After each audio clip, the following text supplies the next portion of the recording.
Scott Golden here with the Worldwide Wrestling Series for August 8th, 1992. Love the Worldwide Series. Amazing how much quicker a 45-minute wrestling show goes by than the goofiness that is these 2 and 3 hour shows that happen modern day. Dick Slater and Dustin Rhodes opened the program today. Dustin Rhodes kind of moving towards being a major force in WCW over the next couple of years. Certainly by 93, he's in a good space. Dick Slater in and out. Slater more brought back, I think, because Bill Watts is at the helm here. I don't necessarily ever remember seeing a Dick Slater match that I was thrilled with by any stretch of the imagination. Anyway, basic stuff, including but not limited to a couple of atomic drops by Rhodes. Takedown by Slater, drops a few elbows across, and has a little bit of an advantage for a little while. Not anything necessarily worth writing home about. Slater takes the man back into the corner. Hard shots along the way. Doesn't get all he wants with those. The continuation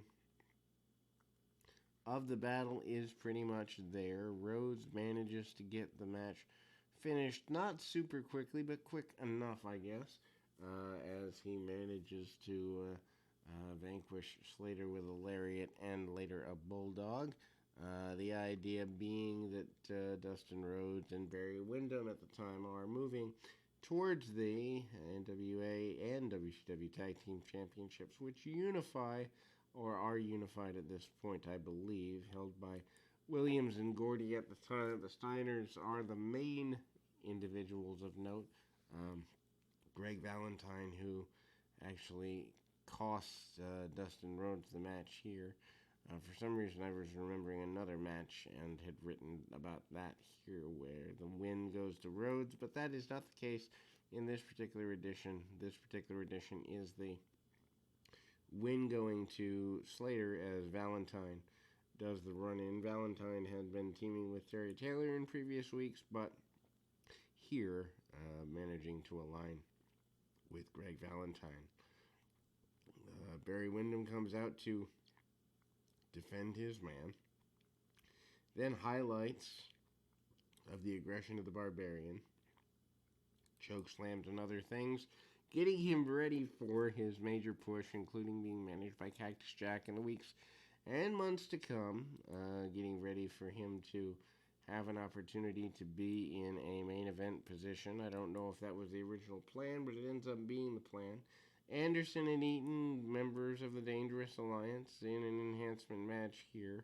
Paul Heyman still seconding them and coming down with them. Eaton manages to hammerlock and hook the man pretty aggressively there. Spinebuster win a few minutes later by Arn Anderson. Anderson wastes no time.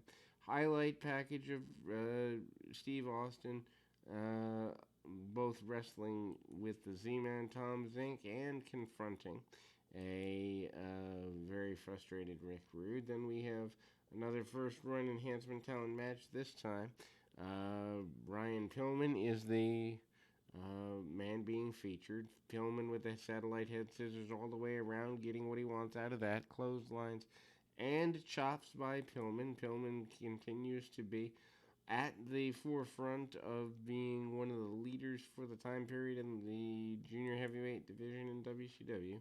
Roll through with a cradle all the way, and he is victorious. Junkyard Dog aligning, I guess, promising to align with Mr. Hughes and promising to vanquish the people that damaged Hughes. Then we kind of go back to the matches here. Enhancement talent match.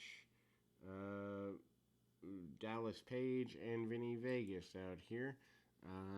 Takedown by Page. Page gets himself in trouble with being on receiving end of arm bars and basic stuff. They call themselves the Vegas Connection. Match does not exactly is anything to write home about. Page takes the majority of time in the middle of the ring. Not exactly a big deal there. When Vegas comes in, obviously he uses the power, including but not limited to the big boot and the running shoulder tackle. Page gets the victory for his team. Then we go to a promo where Nikita Koloff promises to help to vanquish the Dangerous Alliance coming back. Jim Ross with the Ross Report seems to give him a little more, I guess, focus than before. Highlights of Sting and Rick Rude going at it. Rude press slammed overhead.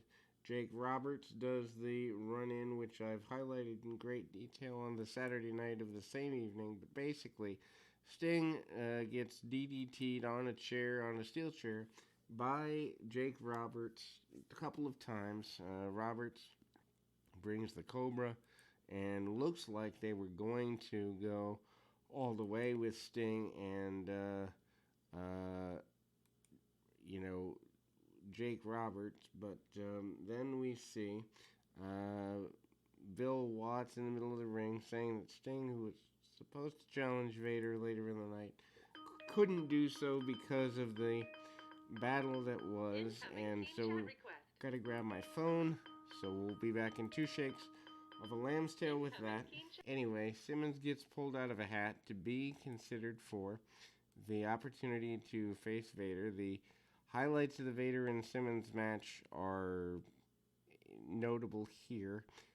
Vader, of course, loses to Ron Simmons in a emotional run there. Ron Simmons promises to be a fighting champion and avenge and, kind of fight for all the underdogs, all the kids in the street, all the people who have never had anything for themselves. And he is your new WCW champion as of this date. Anyway, we will continue with more right after this.